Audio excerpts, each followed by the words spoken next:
In between dreams, do I remember what I say? Not a word, not a word.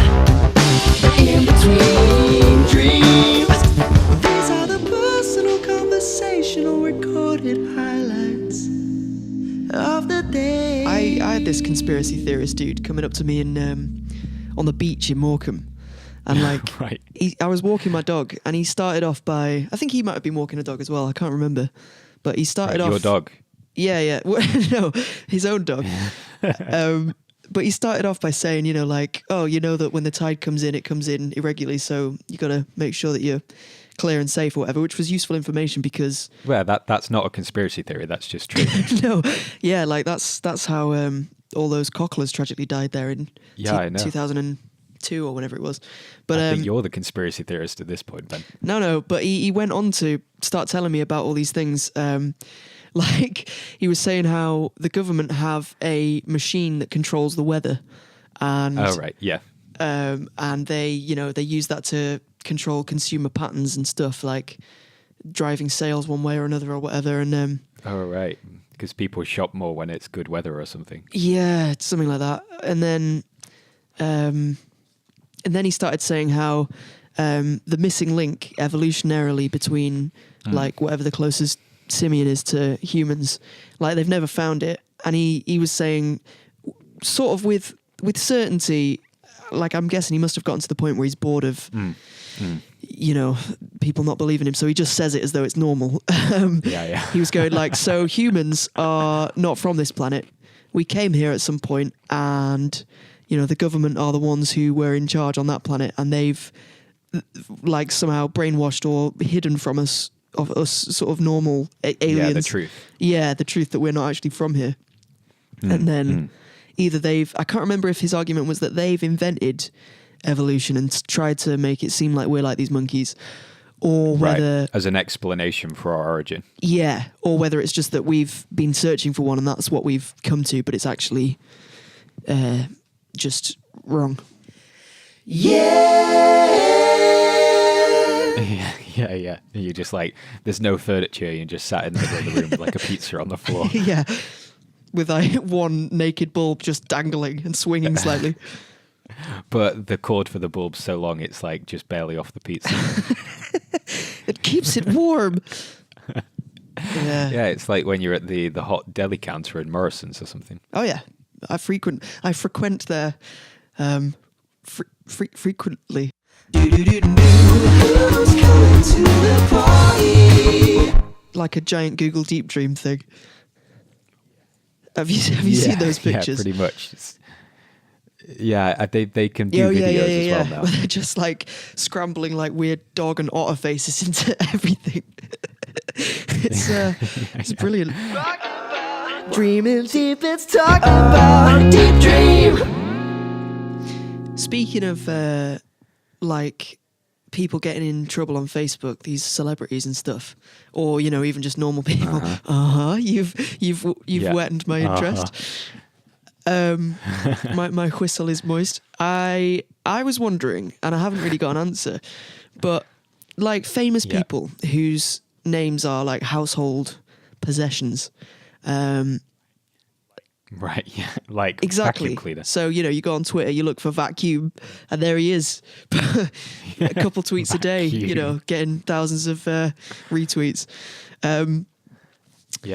I like so loads of them have their like celebrity pages or whatever, like with the blue tick and whatever. But I'm thinking that they must have a desire to be on normal Facebook and Twitter and whatever, like the rest of us do. Instagram. Right. I don't use Instagram, but I should name drop that because to not acknowledge Instagram would show how not cool I am. But so I'm wondering, like, I've got some friends that are in, somewhat famous positions, not like Jaden Smith levels, but like some musician friends of mine that I was in class with that are now signed to record labels and getting played on like Radio 1 and doing all sorts of stuff. Yeah. So they're at the point where their public image would have an impact on their career if it were to significantly Yeah, change and either way. also where they're like fans, like mental fans, are going to try and find them as well. Right, yeah. There's people Yeah, actively yeah, looking exactly. for them. So, like, I won't name any names, obviously, because if anybody, Yeah, yeah. You should like, yeah, like adding to the exact Yeah, problem exactly, you're yeah. discussing. not that I'm imagining mental fans of any of these particular people will happen to listen to these podcasts, but it'd be poor form to like oust them. But yeah, like these friends of mine, there's just a couple of them, but their names on Facebook slowly transmogrified and are now barely recognizable as the same person at all. Like they start off by, they'll Right. change, the second syllable on their first name or whatever, and then they'll have like a kooky Yeah. surname that sounds a bit like their surname used to. And then this particular one, Yeah. their name is sort of, it sounds like what you might call like a teddy bear or something. It just has no relation Right, to this okay. person's name at Version all. of Yeah. their name. No, Oh, yeah, right, like- okay. And I guess like their profile pictures become like more and more Yeah, exactly. ambiguous Yeah. with time. So this particular person now just has like like an animal, just a random animal, like a stock footage photo as their Yeah. profile, and what looks like maybe a picture of their own Love it. pet as Yeah. their cover photo on Facebook. Right. And then of course they have their artist name and their blue tick thingy that's got like hundreds of thousands of followers, and they use that for their promo Yeah, stuff. Yeah. elsewhere.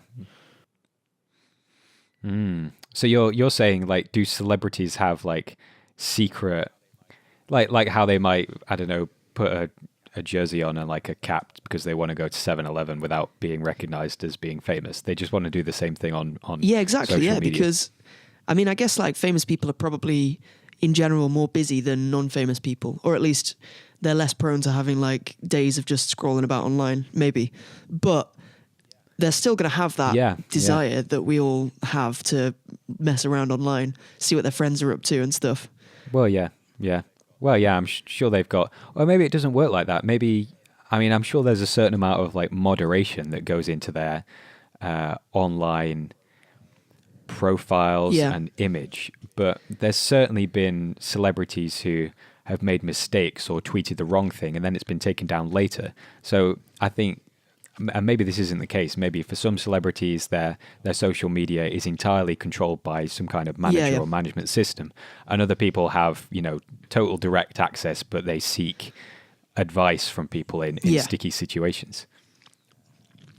My point being is that maybe for some people managing their like online profile already is like more than Yeah, enough for them. well, that's a fair point. And I suppose like some people, like for example, Ricky Gervais, just to pick one off the top of my head, that I'm a fan of, he like it Yeah. very much appears, and I would be surprised if it wasn't the case, that he runs his own Twitter and Facebook completely himself.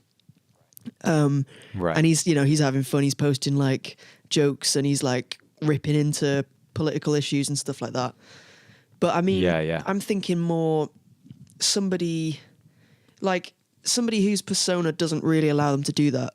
Like, Yeah, I think that's certainly part of like one of the privileges of his job is that as a comedian and someone who like maybe has a history of talking about these issues or speaking openly Yeah. in like a funny way, whereas someone like say on the political scene would definitely have the opposite kind of reaction if they were just to be honest. But like, I'm thinking like polite, family-friendly megastars must still want to be like, looking at cat photos but having it all mediated within their group of actual friends in the same way that, you and I famously love to scroll about for cat photos as mediated by our friends. So like somebody like Tom Cruise, say, who, there's no way he could post anything without it, having like articles written about it and stuff. And so I just wonder if, like, if there's loads of celebrities on Facebook or equivalent with mental fake names, but B, if there's some sort of other way, or maybe like some sort of thing where, you get a little message from Twitter once you've got 100,000 followers and it says, like, would you like to join Twitter Supreme? Only, you can only get to your profile by typing in this unique code, which you can give to the people that you know and love, or anything along those lines. I'm just intrigued by it. When you're famous, can we still be friends? Just more love for you. There's It's more just love more for you. love for you. That's what it That's comes what down to. Which obviously isn't something that I can relate to. Yeah, maybe now is a good time. No, go on. Awful. No, I was saying the right, word yeah. awful. I thought you were saying as in going into something odd. But that leads us nicely to the fact that we're sponsored by Millets, obviously, for this episode. This is something that I've been excited about. I know we've both been pushing for this for a long time, but yeah, you know, because you can buy your canoe oars there. So Millets is the that's the place to be.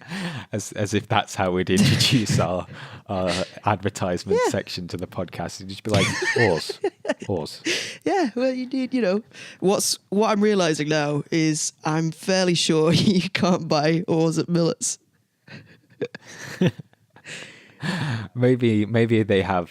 I was going to say like a factory shop somewhere, but that would infer that they manufacture oars, which I was think and that they true. don't sell them in store. Yeah. Oh, hang on. Yeah. Hang on. What have they got? They've got. I'm just on their website now. Our sponsor. Maybe they got like little paddles. Yeah. Okay. Yeah. Maybe what like ping pong accessories. They've got right. I'm just looking here. They've got stuff relating to dog walking. So I don't know if that's like clothes for the dog or.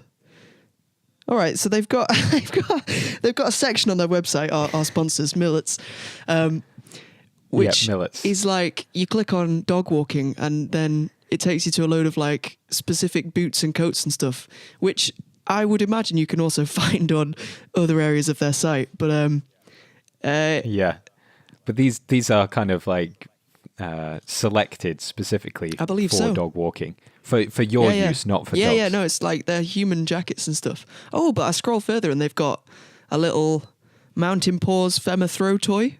Or femur. Femur, Oh, nice. It's the bone. I get it because it's shaped like a bone. And also it's that word which I've now read accurately. So, yeah, there was a lot going on. Anyway, so check out Millets, millets.co.uk or going in store in the high street. They've kindly sponsored us today. Yeah, thanks to Millets for their kind sponsorship. I, for one, am extremely warm in their full winter gear whilst indoors, which I am contractually obliged to wear whilst making these podcasts. Of course. Yeah, I've had the central heating on all day, and I'm getting essentially the same process as one gets at hot yoga, whereby I'm just sweating through hundreds of calories. Because these are Yeah. Although I must admit, this full ski mask makes it extremely. Yeah, but it's nice that they customized that one for you, so you could get the mic inside of the mask. Yeah. Well, and also get the mic out onto the river, which I'm currently of course, canoeing. with your Millets oar. Yeah, well, no oars, actually, Right, just a sure. canoe. I'm just kind of helpless. That's positive. I think people tend to say that it's good to be like up a creek without a paddle. Yeah. Well, thanks to Millets, you can be too. Millets. In between dreams, when I'm not asleep, do I remember what I say? Not a word, not a word. But what you can get there from our sponsor, Millets, millets.co.uk or in store across many high streets across the UK, is a nice warm winter coat which you can use while you're riding about. Keep yourself warm. Yeah. Get one with tassels that invariably get caught up in the wheels and cause major. That's one of major the health great issues. things that Millets offer. Tassels. Yeah. You can buy them on their own and just affix them to your pre-existing items. Yeah. Replacement tassels are a really big exactly, emerging market. At the like moment. when you buy a new bed, but you don't need a new mattress, so they sell those items separately. Yeah, exactly. But it's also really a smart move from Millets, our sponsor, which we're very grateful We're really for. grateful. Because of course it's kind of a self-feeding market, because everyone knows that tassels eventually do wear through, even when they're well cared often for. much sooner than the coat. Even the most careful. Yeah, exactly. So even the most careful tassel owner has a need for what is ultimately a consumable product. And that's where I think it's safe to say the only place that you'd want to go is Millets. And if you go to millets.co.uk /insurance. And you at the checkout you use promo code Sam and Ben. That's with an ampersand in the middle, so SAM ampersand BEN. You can get 15% off your next purchase as long as it's over £20. Yeah, £20. so that's positive. None of this is making it in. No, really? This. Oh man, I the don't sponsorship know. stuff. That was one of my points. Yeah. I remembered this thing the other day, which is pretty related. Where a few years ago in Morecambe, which was the constituency that my dad lived in, there was a public forum type thing where you could go in and oppose this tiny bylaw that they were bringing in, and I can't now remember what it was, but I wish that I could. Like there was a date where you could go to this local court and complain about it to the council. Exactly. And he went and like there was a bunch of other people there, like a small handful or whatever the normal amount is for these things. And as they were walking in, there was a couple of people stood sort of by the entrance, and they were like explaining things to the people that had come to complain, and they'd got a little like handbook for them, and they were like, right, and here's the official petition, so you can sign this here. And then they were like, right, and so are you all right? Is that everything, or do you still want to go into the courtroom? And everybody, literally, as far as I recall, literally everybody was like, okay, yeah, fair enough, I'll sign the petition, thanks for your help, you've cleared a couple of things up for me, cheers.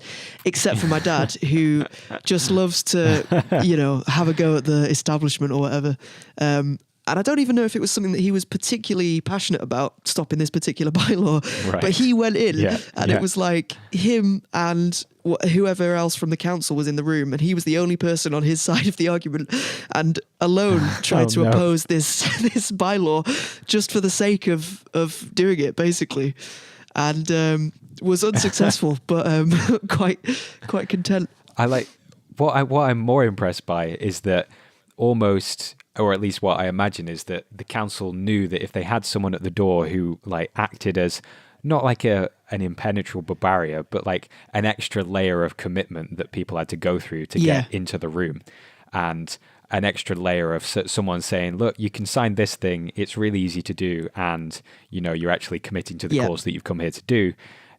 You're just kind of letting people off, and they're like, all right, I've done what I managed to do, what I wanted to do, now I can leave and get on with my life or do whatever things I want to do.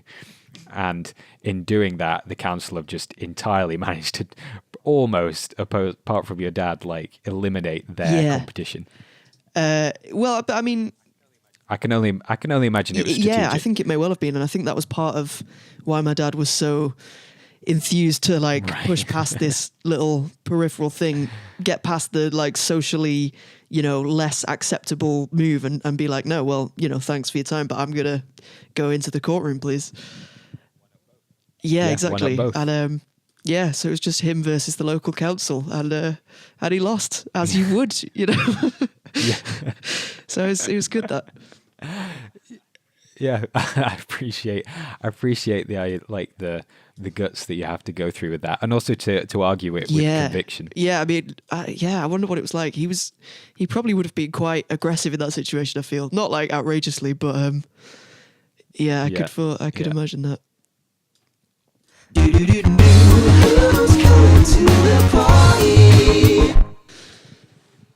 Speaking of which, have you seen anything about the new MacBook that they've announced and will be bringing out? Like it only has USB Type-C or something.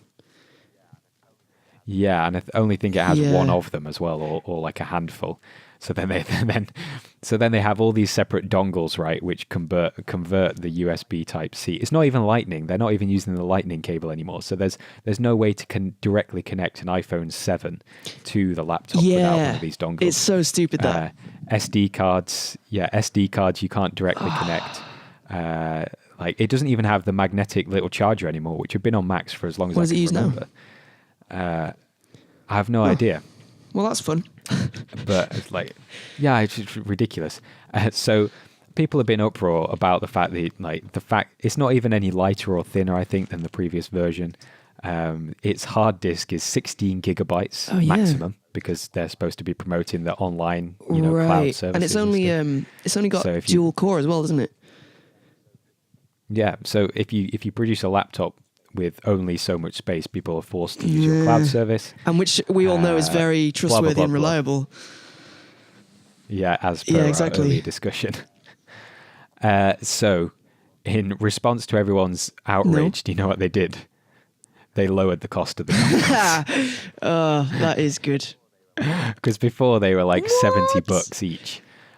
Yeah, I know, like 50 quid, or I guess more than that in the current That is a exchange lot. rate. But so like their answer to that is just like, well, we're sorry we made this decision, but we made it slightly more cheaper to go with it now. Yeah, the thing my flatmate was telling me yesterday, how if you buy the latest iPhone and MacBook in store and you take them home, you can't connect them to Yeah. each other without buying extra stuff. Yeah. But I think with the next generation of MacBooks that come out, then at least the phone and the laptop will talk to each other because they'll both have USB Type-C. Yeah, but like the iPhone 7 was like announced and released like such a short time ago. I find it incredibly hard to believe that there wasn't that like the two development periods of the MacBook and the new iPhone didn't significantly overlap, and they could have made that design decision. Yeah, now. I would concur with that. It's funny how Mac are all about. I forget the term that they use a lot in that Steve Jobs film, but it's like end-to-end control or something. So no compatibility Right. with anything, so that they can, craft everything within their little ecosystem. But now even the Mac, Right, like specifically for themselves. But now even like the Apple ecosystem is incompatible with itself. It's crazy. Yeah. Not even through like a system of outdatedness or redundancy. Just like the Yeah. two newest products Yeah. don't work Or I suppose together. maybe it's all promoting iCloud use, because I guess if you got really into cloud storage, then you could use the two together quite well. Yeah. I'm sure I'm not under the impression that this is a discussion Apple didn't have. I just think people are upset by the fact that such a large market controller is so aggressively forcing people to use, to make changes about the way that they use their technology, which obviously technology companies already do. They just tend to do it in slightly more Or subtle slightly ways. less like it just seems like such a slap in the face to the say if you've got a loyal consumer who always buys the new phone and new laptop as they come out, and then now they don't Yeah. work with each other via cables. I don't know. Yeah, it's annoying. Yeah, I don't know. Maybe I'm just not informed enough, or maybe, well, we'll see as well about how the sale of the stuff goes. Like if it's business as usual.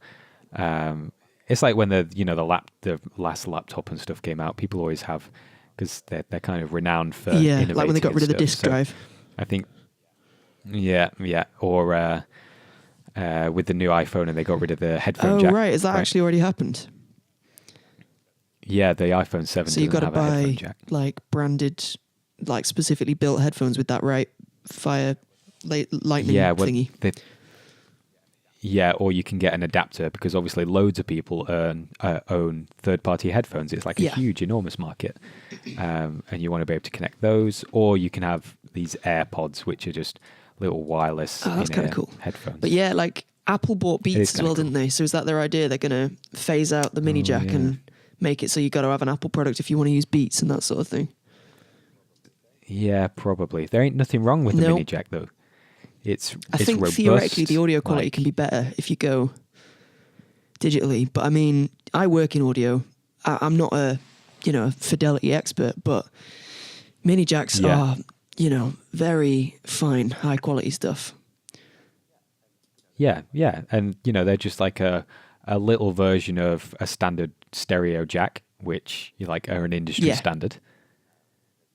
And there's nothing wrong with those. Like I'm sure that if people wanted to go to that kind of high levels of fidelity, then they would be buying products which would have different kinds of connectors in the Yeah, first place. but I mean, I don't know. I'm trying to think about like professional recording studios. I mean, they're